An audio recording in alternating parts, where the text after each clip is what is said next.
तो भगवान के कुछ गुणों के बारे में हम भगवद गीता और भक्ति रसामृत सिंधु इस ग्रंथ से हम कुछ पढ़ेंगे।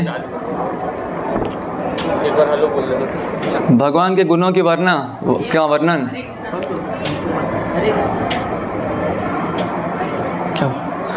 युगों युगों से कितने सारे भक्त आचार्य सभी लोग किए जा रहे हैं। और भगवद गीता में भगवान बताते हैं इस संसार में जितने भी जीव है, जितने भी व्यक्ति हैं, जितने भी लोग हैं, उनके सारे गुण, उनके सारे लक्षण वो कहाँ से आ रहे हैं? वो मुझसे उत्पन्न होते हैं। भगवान बता रहे हैं बुद्धिर्ज्ञानम असम्मोह क्षमा सत्यम दमः शमः सुखम दुखम भवो भावो भयम चा भयमेव च अहिंसा समता तुष्टिस्तपोदानं यशो यशः भवन्ति भावा भूतानां मत्त एव पृथग्विधाः। इसका अर्थ बुद्धि, ज्ञान, संशय तथा मोह से मुक्ति, क्षमा भाव, सत्यता, इंद्रिय निग्रह, मन निग्रह, सुख तथा दुख, जन्म मृत्यु, भय अभय, अहिंसा, समता, तुष्टि, तप, दान, यश तथा अपयश, जीवों के ये विविध गुण मेरे ही द्वारा उत्पन्न है। तो इस संसार में हमें तरह तरह के लोग दिखाई देते हैं। कुछ लोग होते हैं बहुत ही शांत स्वभाव के, सहनशील, शांत, ये सब गुण कुछ व्यक्तियों के होते हैं, जैसे सतोगुणी होते हैं। और कुछ व्यक्ति होते हैं वो बहुत ही विरोधाभास, जैसे एक व्यक्ति शांत है तो ये दूसरा व्यक्ति बहुत ही क्रोधी, द्वेषी, ईर्ष्या से भरा हुआ, इस तरह का स्वभाव दिखेगा। अभी जो क्रोधी द्वेषी है, इस तरह का स्वभाव से है, वो व्यक्ति में हमें शांत रहना या सहानुभूति या सहन शक्ति या किसी को क्षमा करने का भाव, ये हमको उसमें नहीं दिखाई देगा। अलग अलग तरह के व्यक्ति, कुछ व्यक्ति होते हैं जो हमेशा खुश नज़र आते हैं, हंसते खेलते मजाक करते हुए उनके साथ जो रहते हैं उनको भी हंसाते हैं, उस तरह का स्वभाव का दिखता है। और कुछ व्यक्ति होते हैं वो बहुत ही विनम्र, अहंकार का भाव नहीं होता है, सबकी सेवा करने में हमेशा सक्षम रहते हैं। तो इस तरह के तरह तरह के व्यक्ति दिखाई देते हैं। लेकिन शास्त्र में वर्णन आता है, अभी जैसे भगवान स्वयं बता रहे हैं, ये सभी तरह तरह के गुण ये सब भगवान में हमको पाए जाते हैं। अभी जैसे कोई व्यक्ति बहुत शांत स्वभाव का है, बहुत सहनशील है, उस व्यक्ति में, और दूसरा व्यक्ति है वो बहुत ही क्रोधित होता है, बहुत ही द्वेषी रहता है, बहुत ही सहनशील तो होता ही नहीं है। तो एक व्यक्ति में हमें सारे गुण नहीं दिखेंगे, अलग अलग व्यक्ति, लेकिन भगवान में हमको सब गुण दिखाई देते हैं। तो इसका वर्णन यहाँ पे आता है। जैसे यहाँ पे हम भगवान के व्यक्तित्व का विश्लेषण करेंगे, जैसे शास्त्र में बताएं तो 4 प्रकार के भगवान के गुण हम देखते हैं। तो पहला गुण है, यहाँ पे बता रहे हैं, कृष्ण के व्यक्तित्व का विश्लेषण, धीरोदात्त, एक पहला लक्षण, दूसरा धीर ललित, और तीसरा धीर प्रशांत, तथा चौथा धीरोधत्त रूप में किया जाता है। 4 प्रकार के लक्षण भगवान में दिखाई देते हैं। लेकिन सामान्य व्यक्ति में हमें किसी एक प्रकार का लक्षण दिखेगा, लेकिन सभी नहीं दिखेंगे। यदि कोई यह पूछे कि व्यक्तित्व 4 विरोधी प्रकारों के द्वारा किस तरह दृष्टिगोचर होता है, तो उसका उत्तर यही है कि भगवान समस्त दिव्य गुणों एवं कार्यकलापों के आगार है। अभी हम यह समझेंगे, यहाँ 4 प्रकार के लक्षण यहाँ पे बता रहे हैं। धीरोदात्त, धीर ललित, धीर प्रशांत और धीरोधत्त, ये 4 विरोध एक जैसे लक्षण नहीं है। अब एक व्यक्ति में उदात स्वभाव दिखाई देगा और एक व्यक्ति में बहुत ही क्रूरता, द्वेष का स्वभाव दिखाई देगा, तो उसमें उदार स्वभाव ये नहीं दिखाई देगा। दोनों विरोधी लक्षण है, और दो विरोधी लक्षण एक व्यक्ति में कैसे हैं हम समझ नहीं पाएंगे, लेकिन भगवान में हम ऐसे देख सकते हैं। क्योंकि जैसे हमने वहाँ पे पढ़ा, भगवान क्या बता रहे हैं, सभी लक्षण कहाँ से आ रहे हैं, भगवान से उत्पन्न हो रहे हैं, मुझसे उत्पन्न होते हैं, ऐसा भगवान बता रहे हैं। भगवान सभी के श्रोता है। हाँ, जन्माद्यस्य यतोन्वयात् इतरतश्चार्थेष्वभिघ्न स्वराट, ये भगवान की परिभाषा। भगवान कौन है, जिनसे सब कुछ उद्भव होता है। अहम सर्वस्य प्रभव मत्तः सर्वम प्रवर्तते। हाँ, सभी पूरे जगत का, सभी जीवों का, जो भी संसार में है, सबको स्वामी कौन है, मैं हूँ। भगवान बता रहे सबका मैं प्रभु हूँ, और मत्तः सर्वम प्रवर्तते, सब कुछ मुझसे उत्पन्न होता है, ये बता रहे हैं। तो एक के बाद एक ये भगवान का जो व्यक्तित्व, यहाँ पे भगवान के व्यक्तित्व के बारे में चर्चा हो रही है, उसका लक्षण देखते हैं। और ये चीज़ समझना बहुत ज़रूरी है कि जैसे यहाँ पे हम सब एक एक व्यक्ति है, मैं एक व्यक्ति हूँ, आप एक व्यक्ति है, सब एक व्यक्ति है, वैसे भगवान भी एक व्यक्ति है। भगवान कोई निराकार नहीं है, भगवान भी एक व्यक्ति है, और उनके व्यक्तित्व में और हमारे व्यक्तित्व में बहुत ही अंतर है। अभी जैसे उदाहरण, मेरा व्यक्तित्व कैसा है, अभी मैं यहाँ पे बैठा हूँ, एक ही समय में मैं यहाँ पे और वहाँ पे, या तो मेरे घर में एक समय में नहीं रह सकता, मैं एक ही जगह पे एक जगह ही रहूँगा। हाँ, और मेरी बुद्धि कहाँ तक काम करेगी, जहाँ तक मेरा शरीर सीमित है वहाँ तक। अब वहाँ पे क्या हो रहा है, आपको क्या समझ में आ रहा है, कुछ समझ में आ रहा है, नहीं आ रहा है, आपका क्या परिस्थिति है, मुझे पता नहीं चलता। लेकिन भगवान का व्यक्तित्व ऐसा नहीं है। हाँ, भगवान के व्यक्तित्व के बारे में शास्त्र में बहुत सारा वर्णन है। जैसे ईशोपनिषद, वो पूरा उपनिषद ही भगवान के गुणों के बारे में, भगवान के व्यक्तित्व के बारे में वर्णन है। तो उसमें एक श्लोक आता है, तदेजति तन्नैजति तद्दूरे तद्वंतिके तदंतरस्य सर्वस्य तदु सर्वस्यास्य बाह्यत। हाँ, तदेजति तन्नैजति, तो भगवान कैसे हैं, वो चलते हैं और उसी समय नहीं भी चलते हैं। तदेजति तन्नैजति, एजति मतलब चलना, he is walking and is not walking at all. मतलब अभी कैसे समझे, अभी कोई व्यक्ति चल रहा है, मतलब उसी समय वो नहीं चल रहा है, कैसे बोले, लेकिन भगवान ऐसा कर सकते हैं। तदेजति तन्नैजति तद्दूरे तद्वंतिके। हाँ, वो सभी से दूर भी है और उसी समय हमारे सबसे पास भी, निकट भी वही है, एक ही समय में। तद्दूरे तद्वंतिके तदंतरस्य सर्वस्य तदु सर्वस्यास्य बाह्यते, सभी के भीतर भी भगवान है, विराजमान है, और सबसे अलग भी, बाहर भी, अपने वैकुंठ धाम में भगवान उसी समय में है। हाँ, तो इस तरह से भगवान के व्यक्तित्व को समझना हमारे बुद्धि से परे है। तो यहाँ पे उनके व्यक्तित्व के बारे में विश्लेषण हो रहा है, उनके गुण कैसे हैं। तो पहला लक्षण हम देखते हैं, धीरोदात्त।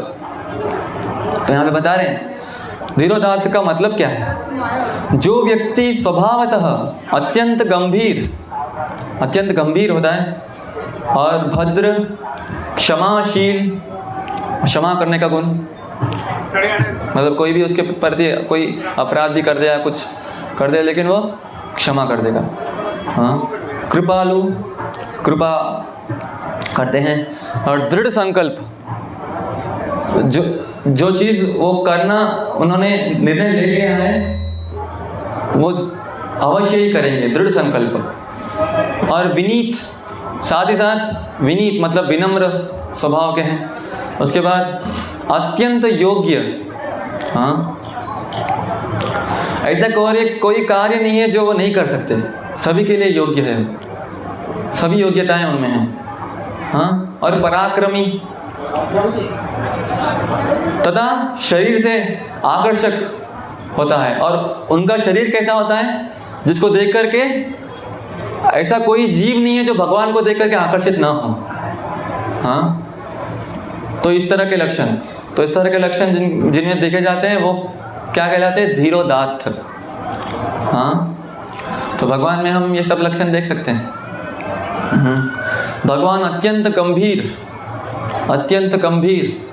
तो उदाहरण हम देख सकते हैं, श्री रामचंद्र भगवान वो जब उन राज्य संभाल रहे थे, राम राज्य जब बोलते हैं, हाँ, तो भगवान जब राजा थे तो कितने गंभीर थे, हाँ, जो भी धर्म है उसका बिना किसी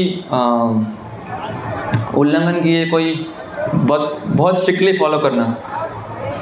तो रामायण में हम देखते हैं भगवान के राम की लीला के द्वारा तो कैसे धर्म का आचरण करना है, और अत्यंत गंभीर और क्षमाशील, कृपालु। तो इस तरह से जैसे उदाहरण भगवान श्री कृष्ण का भाई हम देख सकते हैं, जैसे यहाँ पे वर्णन आ रहा है, भगवान श्री कृष्ण जब गिरी गोवर्धन, हाँ, गोवर्धन को उठाए, जब इंद्र ने सभी ब्रजवासियों के प्रति वो जब क्रोधित होता है और उनका विनाश करने के लिए संवर्तक बादल को भेजता है, पूरा बाढ़ ला करके, तूफान ला करके सबको खात्मा कर दे, उतना क्रोधित हो जाता है। तब भगवान सभी भक्तों की रक्षा करने के लिए वो गोवर्धन गिरी उठाते हैं, हाँ। तो उसमें देख सकते हो उनका पराक्रम, हाँ, और उनका दृढ़ संकल्प, भक्तों की रक्षा करने का जो दृढ़ संकल्प है, हाँ, जो सामान्य व्यक्ति के लिए असंभव है और इस तरह का कार्य कर सकते हैं भगवान। और उस समय उनकी आयु कितनी थी, हमारी भौतिक कैलकुलेशन से बस 7 साल के छोटे बालक, और इतना बड़ा पर्वत उन्होंने अपने सिर्फ बाएं हाथ में उठा लिया, बाएं हाथ की छोटी सी उंगली में, हाँ। और ऐसे 1 हफ्ते तक 7 दिन 7 रात लगातार भगवान ऐसे उठाए रखे। और जब इंद्र को उसका दिमाग जब ठिकाने आया, तब उसको पता चला रही है कौन व्यक्ति है, तो भगवान स्वयं है, ये तो मेरे स्वामी हैं, मैं क्या कर रहा हूँ ये अपराध। जब उसकी गलती उसको समझ में आती है, वो तुरंत शर्मिंदा होकर के भगवान के सामने आता है, भगवान से प्रार्थना करता है, क्षमा याचना करता है। और भगवान का हम देख सकते हैं भगवान का स्वभाव, हाँ, इंद्र ने अपने क्रोध के कारण ब्रजवासियों को कितनी कठिनाई पहुंचाई उसने, लेकिन जैसे ही उसने भगवान की शरण ली और भगवान से क्षमा याचना की, भगवान तुरंत उसको क्षमा कर देते हैं। तो इस तरह का स्वभाव, तो स्वर्ग के राजा, तो यहाँ पे इंद्र बता रहे हैं उनकी प्रार्थना में, इस संबंध में स्वर्ग के राजा इंद्र जब वो भगवान से प्रार्थना करते हैं तो इस तरह से करते हैं, भगवान से बोल रहे हैं, हे नाथ, मैं मानता हूँ कि मैंने आपके प्रति महान अपराध किया है। इंद्र बता रहे हैं, उनको उनका अपराध समझ आया और क्षमा याचना कर रहे हैं, मैं स्वीकारता हूँ कि मैंने आपके प्रति महान अपराध किया है, किंतु आपके अद्वितीय पराक्रम, आपके द्वारा अपने भक्तों की रक्षा करने का आपका संकल्प, गोवर्धन पर्वत उठाने में आपकी दृढ़ता कितने दृढ़ है, मतलब कैसा शक्ति है भगवान का, इतना बड़ा पर्वत बिना किसी कठिनाई के उठा लिए। जैसे वर्णन आता है, जैसे एक छोटा सा बालक एक खिलौना कैसे उठा लेता है, मतलब एक छोटी सी छतरी, मतलब एक मशरूम होता है, उसको कैसे आसानी से उठा लेता है, वैसे भगवान पूरे गोवर्धन पर्वत को उठा लिए, हाँ। तो गोवर्धन पर्वत उठाने में आपकी दृढ़ता और आपके शारीरिक सौंदर्य तथा आपके भक्तों एवं अपराधियों की स्तुति मात्र से प्रसन्न होने के आपके अद्भुत गुणों को देखकर, देखो अद्भुत गुण, अभी इंद्र तो भगवान के प्रति अपराधी हो गया, भगवान के प्रति अपराध किया है, भगवान कौन है और उनका क्या स्थाई है, इंद्र जो भगवान के सेवक है वो भूल गया और अपने अहंकारवश वो क्या देख रहा है, अरे ये छोटा बालक ये क्या कर रहा है, मेरी पूजा रोक रहा है, उससे क्रोधित हो गया वो, हाँ। लेकिन जब उसका दिमाग ठिकाने आता है और उसको बुद्धि आती है, ये तो मेरे स्वामी हैं, इनसे मैं क्या कर रहा हूँ ये, तो जैसे वो क्षमा याचना करता है, भगवान की स्तुति करता है और तुरंत भगवान उसको क्षमा कर देते हैं। तो ये अद्भुत गुण सामान्य व्यक्ति में नहीं दिखाई देगा, हाँ। हमें क्या रहेगा, हमारे प्रति कोई हमें ठेस पहुंचा है या कटु वचन बोल दे या कुछ हमारा कुछ नुकसान कर दे। इंद्र ने तो पूरा वृंदावन, पूरा ब्रजमंडल पूरा नुकसान कर दिया, पूरा बहा दिया। वो वर्षा भी कैसी हो रही थी, संवट तक मेघ को भेजा। मतलब वो बादल होते हैं जो जब प्रलय का समय आता है, मतलब ये संसार इसकी रचना हुई है, कुछ समय तक रहेगा, उसके बाद एक समय आएगा इसका प्रलय हो जाएगा। तो जब प्रलय आता है तब उस तरह के बादल छाते हैं और ऐसी वर्षा होती है कि पूरी पृथ्वी भर जाती है, कोई जीव नहीं बचता है, सब कोई मारे जाते हैं, वो प्रलय। तो उस समय जो बादल आते हैं वो इतना क्रोधित हो गया, उसका होश खो दिया वो, और तभी भेज दिया बादल, और इस तरह की वर्षा होती है। हाँ, पूरा नुकसान कर देता है। लेकिन फिर भी भगवान कितने कृपालु हैं, कितने क्षमाशील हैं। हाँ, जैसे इंद्र, तो जैसे एक बालक, छोटा बच्चा, भले ही वो कितने गलत काम करते हैं और उसके वजह से उसके पिता का कितना भी नुकसान क्यों ना हो, जब उसका दिमाग ठिकाने आता है और वो आते क्षमा करता है, पिताजी से क्षमा मांगता है कि मुझसे गलती हो गई, आगे से मैं नहीं करूँगा, तो तुरंत पिताजी क्षमा कर देते हैं। तो इस तरह का भगवान में हम देख सकते हैं। साधारण व्यक्ति में हम में नहीं आएगा, कोई हमारे पास स्ट्रेस हो जाएगा तुरंत, नहीं, आपसे तो बदला लेना ही चाहिए, जैसे आपने मेरे साथ किया आपके साथ भी वैसे ही होना चाहिए, ये मन में चलेगा। लेकिन भगवान ऐसे नहीं, तो इसको क्या बोलते हैं, धीरोदात्त। और दूसरा लक्षण धीर ललित। धीर ललित अर्थात धीर ललित वह व्यक्ति है जो स्वभाव से विनोदशील, विनोदशील मतलब हास्य, मतलब खुश स्वभाव के, हंसी मजाक करते रहते हैं, कभी दुखी नहीं रहते हैं। हाँ, सदैव तरुण रहने वाले, और हमेशा तरुण मतलब युवावस्था में रहते हैं। भगवान का वर्णन आता है, भगवान हमेशा युवावस्था में रहते हैं, नव यौवनम च, भगवान का वर्णन आता है, भगवान श्री कृष्ण।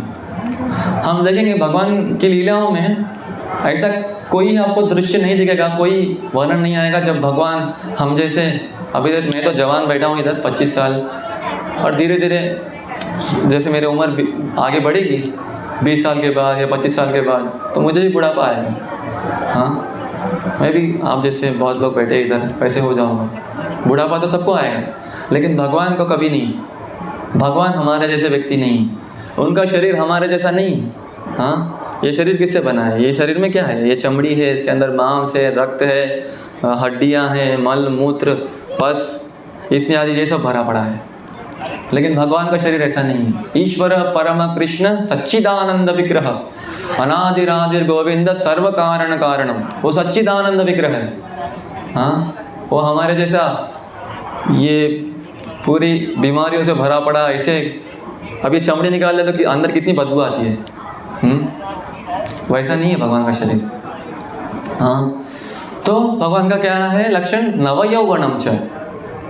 अभी हम देख सकते हैं भगवान का ही वर्णन।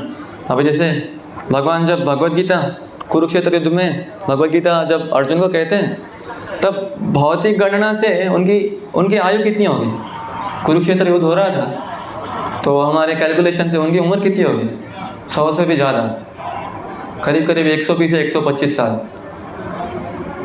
लेकिन वो ऐसे नहीं है कि शरीर बहुत क्षीण हो गया है और सफ़ेद दाढ़ी बाल हो गए और हलते हलते चल रहे हैं, हाँ, बैठ नहीं पा रहे, उठ नहीं पा रहे, नहीं, वो उस समय में भी युवा है, जैसे कोई 16 साल या 20 साल का जवान। हाँ, तो ये भगवान का रूप। हाँ, यदि कोई बोले कि मैं भगवान हूँ, तो या भगवान तो कभी बूढ़े होते नहीं है, भगवान को कभी कोई बीमारी आती नहीं है, भगवान को मृत्यु नहीं आती है। भगवान बताते हैं अपने बारे में, अजोपि सन् अव्ययात्मा भूतानाम ईश्वरोपि सन् प्रकृतिम स्वाम अधिष्ठाय संभवामि आत्ममाया। भगवान क्या बता रहे, अजोपि सन् अव्ययात्मा। हाँ, मैं अजन्मा हूँ। अभी हम आज क्या बना रहे हैं, भगवान की श्री कृष्ण जन्माष्टमी, तो जन्माष्टमी मना रहे और बोलते भगवान का जन्म नहीं हुआ, ये क्या है। हाँ, भगवान की जन्माष्टमी इसलिए बना रहे कि ये बताना है कि भगवान का जन्म नहीं हुआ, इसलिए जन्माष्टमी मना रहे। भगवान कभी जन्म नहीं लेते। हाँ, अभी जैसे उदाहरण ले लो, अभी सूर्य सुबह सुबह उगता है तो इसका मतलब ये है कि सूर्य जन्म लिया है तब, और शाम को जब ढल जाता है तो सूरज खत्म हो गया, मर गया, और अगले दिन फिर से नया सूर्य आ गया। ऐसा नहीं, सूर्य तो वही, सूर्य कभी जन्मा नहीं, सूर्य कभी नाश नहीं हुआ। तो ये भौतिक संसार में जब सूरज ही ऐसा हो सकता है, हमेशा से शाश्वत है, कभी बदलता नहीं, हमेशा से एक ही जगह पे है, हाँ, तो फिर भगवान क्यों नहीं? हाँ, तो भगवान बता रहे अजोपि सन अव्यय आत्मा, तो मेरा स्वरूप कैसा है? अव्यय, कभी क्षीण नहीं होते हैं, कभी बूढ़ापा नहीं आएगा, कभी रिटायर नहीं होंगे, कभी मर नहीं जाएंगे। हाँ, भूतानाम ईश्वरोपि सन, और सभी जीवों के ईश्वर मैं हूँ, भगवान बता रहे ईश्वरोपि सन। प्रकृतिम स्वाम अधिष्ठाय, ये जो भी प्रकृति है, ये जो भी संसार है, इसका अधिष्ठान कौन है? मैं इसका नियंत्रण करता हूँ। हाँ, संभवामि आत्ममाया, फिर हम जन्माष्टमी बना रहे, ये क्या है? हाँ, अभी आप देखेंगे भगवान 5000 साल पहले कंस के कारागार में देवकी और वसुदेव के समक्ष देवकी के पुत्र के रूप में भगवान जन्म लेते। इस तरह से हम लीला का वर्णन करते हैं भगवान का। तो उनका जन्म वो हमारे जन्म जैसा नहीं कि माँ के गर्भ में 8-9 महीने तक आप बहुत पीड़ा सहन किए, उसके बाद जब जन्म होता है तो रोते रोते बाहर आते हो, पूरा खून से लिपा हुआ शरीर, बदबू करता होगा। हाँ, नहीं, आप देख सकते भगवान का भगवान जब प्रकट होते हैं, हाँ, भगवान जन्म लिए हैं ऐसे नहीं बोलते, कहीं वर्णन नहीं आए, भगवान प्रकट होते हैं। हाँ, भगवान अवतार लेते हैं, मतलब अवतार का मतलब क्या है? भगवान जो वैकुंठ में विराजमान है वो वहाँ से उतर करके यहाँ पे आते हैं। हाँ, यदा यदा हि धर्मस्य ग्लानिर्भवति भारत अभ्युत्थानम अधर्मस्य तदात्मानं सृजाम्यहम्।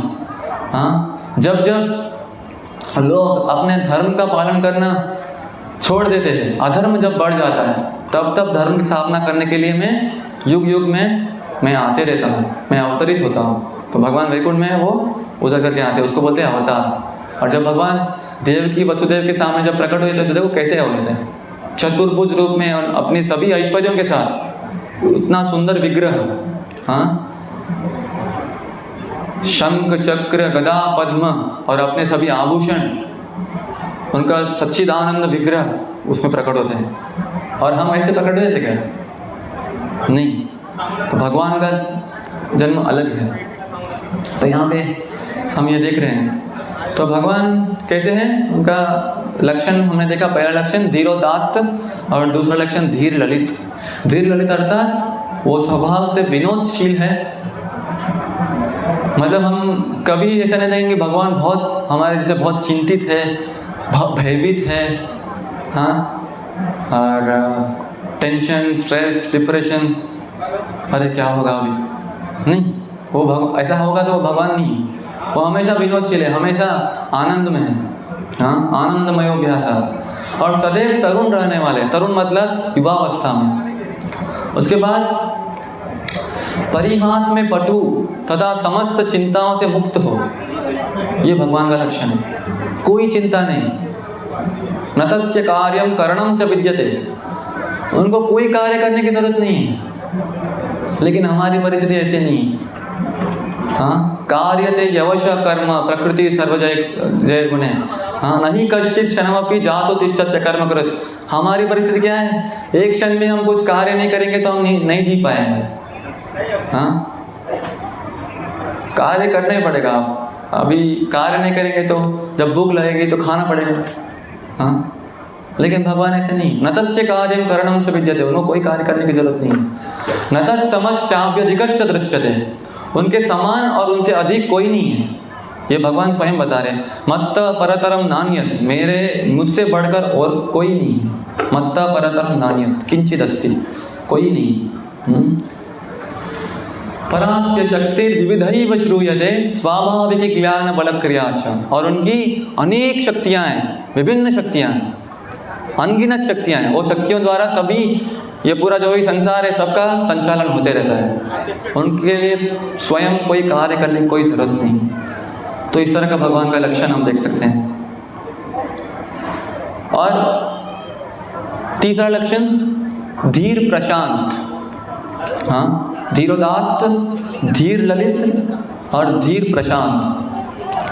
यहाँ पे वर्णन आ रहा है, जो व्यक्ति अत्यंत शांत, सहिष्णु, विचारवान तथा उपकारी हो वह धीर प्रशांत कहलाता है। अत्यंत शांत। भगवान हमेशा शांत और प्रसन्न रहते हैं। हाँ, पर हम हमेशा, हमारा मन विचलित होता है। इसलिए हम जो साधना कर रहे हैं, जो हम योग विधान हम अभ्यास कर रहे हैं, क्या कर रहे हैं? भगवान का नाम जप करना। जैसे हम जप करते हैं हरे कृष्ण कृष्ण कृष्ण हरे हरे, हरे राम राम राम हरे हरे। जब हम केवल भगवान का नाम सुनते हैं, भगवान का नाम उच्चारण करते हैं, या भगवान के बारे में जो भी वर्णन है, भगवत कथा उसके श्रवण करते हैं, तो तुरंत हमारा मन भी शांत हो जाता है। हाँ, तो ये भगवान का स्वभाव है, अत्यंत शांत और सहिष्णु, सहन करना। जैसे हम उदाहरण देख सकते हैं, भगवान कितना सहन कर रहे हैं, हमको ही सहन कर रहे हैं। किस तरह से बोल सकते हैं हमको सहन कर रहे हैं? अभी जैसे देखो, अभी भगवान को इस संसार की रचना करने की क्या जरूरत है? वो तो हमेशा अपने धाम में गोलोक एव निवसति अखिलात्मा भूत। हाँ, वो हमेशा अपने धाम में अपने भक्तों के साथ आनंद जीवन जी रहे हैं। तो इस तरह के संसार, हम जिस संसार में रह रहे हैं, इसकी रचना करने की भगवान को क्या जरूरत है? कोई ज़रूरत नहीं। लेकिन हम भगवान को विवश किए, नहीं, हम आपके साथ नहीं रहेंगे, हम आपसे दूर रहेंगे। तो इसलिए भगवान को विवश होकर के हमारे जो बर्ताव है उसको सहन करके संसार की रचना करनी पड़ी।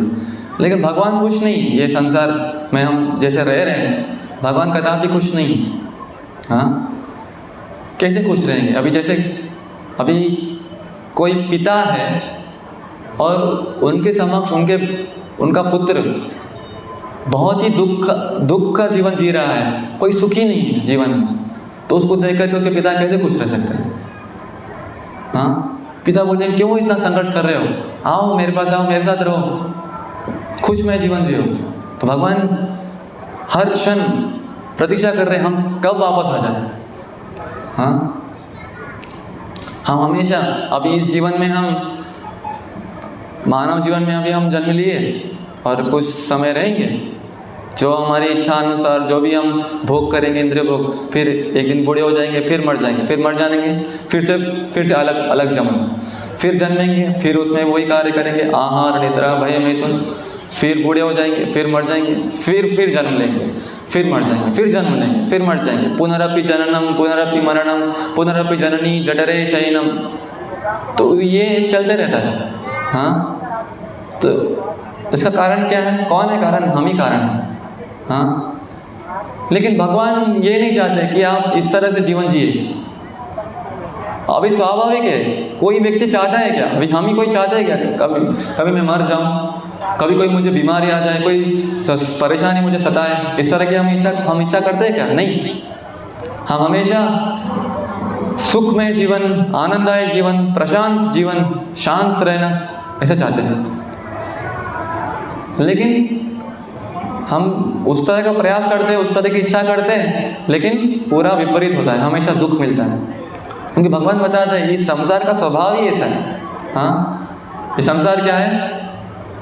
दुखालयम अशाश्वतम अनित्यम असुखम लोकम, भगवान बताते हैं भगवद गीता में। ये संसार क्या है? ये अनित्य संसार है, ये शाश्वत नहीं है, अशाश्वतम। और दुखालयम, यहाँ पे दुख ही मिलेगा। हाँ, अब दुख का आलय है, उसमें दुख के अलावा कुछ नहीं मिलेगा। हाँ, जैसे ग्रंथालय बोलते हैं, वहाँ पे ग्रंथ मिलते हैं पुस्तक पढ़ने को। जैसे देवालय मतलब भगवान आप दर्शन करने आए, मंदिर। और दुखालय मतलब वहाँ दुख ही मिलेगा। हाँ, तो अनित्यम असुखम लोकम इमं प्राप्य भजस्व माम। तो भगवान क्या बता रहे हैं, इस अनित्य असुखम लोकम को छोड़ो और मेरे शरण में आओ और इमं प्राप्य, मुझे प्राप्त करो, मेरे धाम में आओ, वापस मेरे पास आ जाओ। हाँ, भगवान हम देख सकते हैं सहिष्णु, लेकिन फिर भी हम मानते नहीं, फिर भी भगवान हमारे सभी ज़रूरतें पूरे कर रहे हैं। हमको जीने के लिए क्या चाहिए, आहार चाहिए, रहने के लिए जगह चाहिए, हाँ, पानी चाहिए, धूप चाहिए, हवा चाहिए, ये कौन दे रहा है, भगवान ही तो दे रहे हैं। हाँ, लेकिन हम भगवान की कोई परवाह ही नहीं करते। हाँ, फिर भी भगवान हर क्षण हमारा देखभाल कर रहे हैं। तो किस तरह के व्यक्ति है देखो, अभी मानो अभी आप किसी की ऐसी सेवा कर रहे हो, उसकी सारी ज़रूरतें पूरी कर रहे हो, वो मांगने से पहले आप उसको देने के लिए तैयार हो, लेकिन वो कभी आपकी परवाह ही नहीं करता। हाँ, वो कभी ये नहीं सोचता अरे एक व्यक्ति कितना अच्छा है, मुझे सब कुछ दे रहा है, कभी परवाह नहीं करता। जो भी आप दे रहे हो उसका इस्तेमाल करेगा, उसका भोग करेगा और बाद में उसका नुकसान भी कर देगा, कुछ भी कर देगा, लेकिन थोड़ा भी कृतज्ञ भाव नहीं, धन्यवाद नहीं कर रहा है, आपकी कृपा से मैं अभी अच्छे से हूँ, नहीं, परवाह ही नहीं कर रहा है। तो कब तक करेंगे आप उसकी सेवा? एक दिन आएगा, अरे ये तो परवाह ही नहीं करता, इसकी क्यों सेवा करूँ, छोड़ो इसको, होगा ना? करेंगे कि नहीं करेंगे? ये तो स्वाभाविक होगा। अभी किसी की सेवा कर रहे हो, किसी की सहायता कर रहे हो, लेकिन जब वो आपकी परवाह ही नहीं करता तो उसकी सहायता करने में उतना उत्साह नहीं आता है। अरे छोड़ो इसकी, ये तो परवाह भी नहीं करता, क्या करे इसकी सेवा, छोड़ो इसको। लेकिन भगवान ऐसे नहीं है।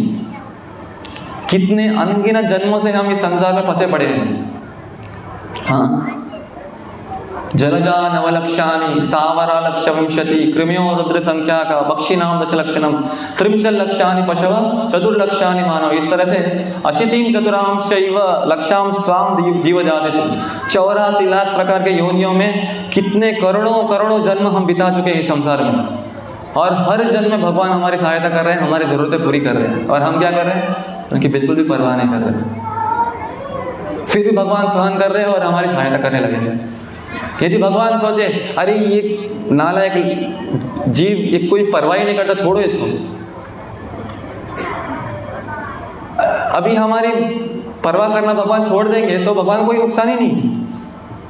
लेकिन फिर भी भगवान ऐसा नहीं कर रहे। यदि समझ लो एक क्षण भी भगवान ने हवा सप्लाई करना बंद कर दिया, या धूप एक दिन छुट्टी पे चले गए, सूरज, तो क्या होगा हमारा? पानी नहीं मिल रहा है, ज़मीन से कोई अनाज ही नहीं आ रहा है खाने के लिए, तो क्या करेंगे? हाँ, ये सब नहीं खाएंगे हम, speaker, mic, telephone, smartphone, laptop, machines, अपने जो कार, बाइक, ये सब नहीं खाएंगे, पेट्रोल नहीं पीएंगे, अनाज चाहिए। अभी कोई ऐसा दिन आया जो ज़मीन से अनाज ही नहीं उग रहा है, तो क्या होगा हमारा? हाँ, कभी बारिश ही नहीं हो रही है, पानी नहीं आ रहा है, हवा भी एकदम बंद हो गई, तो फिर क्या होगा? हाँ, तो कौन दे रहा है हमें?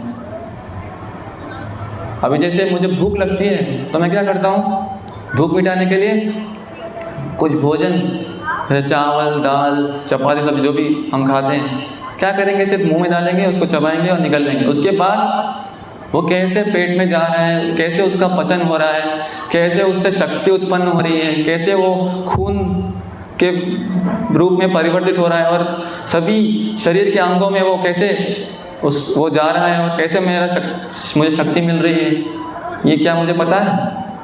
क्या हमें पता है? बस भूख लगी है, मुंह में डालो, चबा के निकल लो, यही पता है। फिर पेट में क्या हो रहा है, कैसे हो रहा है, आगे का कार्य कौन कर रहा है? मेरे शरीर में क्या हो रहा है मुझे ही नहीं पता, तो फिर कौन कर रहा है? भगवान कर रहे हैं।